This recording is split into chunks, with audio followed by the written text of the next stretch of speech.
It's paramount, of course, to keep target audience in mind at all times. In the world of film, as in business, if a consumer doesn't like a product, the business, in this case a production company, will lose money. All of my products take target audience into deep consideration. During the early stages, we created a survey which allowed us to get a greater understanding of what our target audience, in this case ages 16 to 25, expected to see in a horror film. We wanted to know what locations they found the most scary and how they expected victims to die. When I wrote the synopsis from the original idea I had, I left the gorish specifics out because I wanted to gauge what our audience's reactions would be. Our trailer focuses on narratives rather than gratuitous violence. With a low portion of our target audience being under the age of 18, showing gore is a bit of a logistical impossibility, as in the United Kingdom it'd be rated 15. The tension and thrills of the trailer are found in startle scares and creepiness, rather than gore. I asked for feedback for both my ancillary texts and our group trailer, with comments leading to changes in our actual products, such as I thought maybe the screams at the end could be possibly louder. Yeah. They sound a bit fake, they don't seem real ones, so maybe change them for something more realistic. This led from the scream changing from to this. I felt that although I came up with a concept, past life regression might be a confusing topic for young people.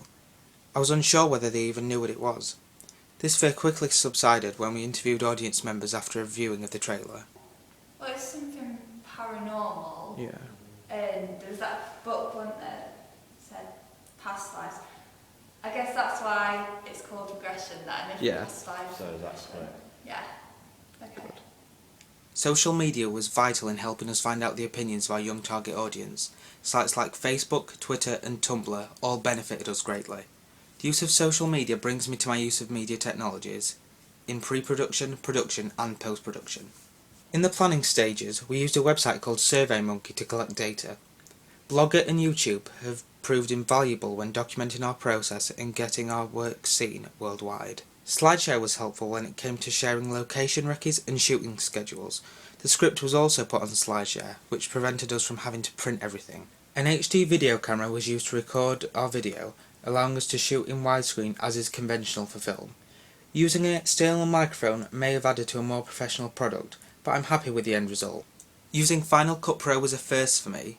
However, I managed to use it moderately successfully, colour correcting some scenes to make the shot as though it took place at dusk, and adding flashes of red for building the illusion of blood.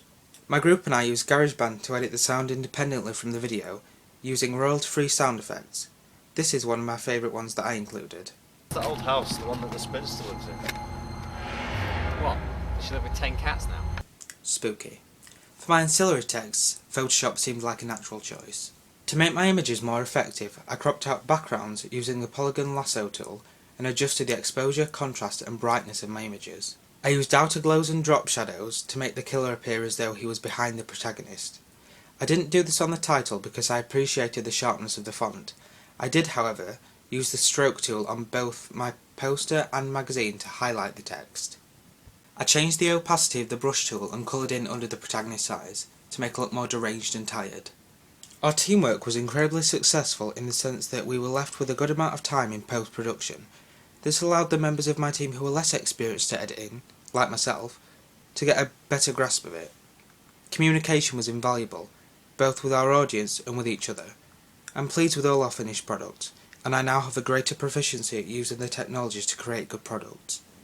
Finally, thanks for watching my evaluation. Bye.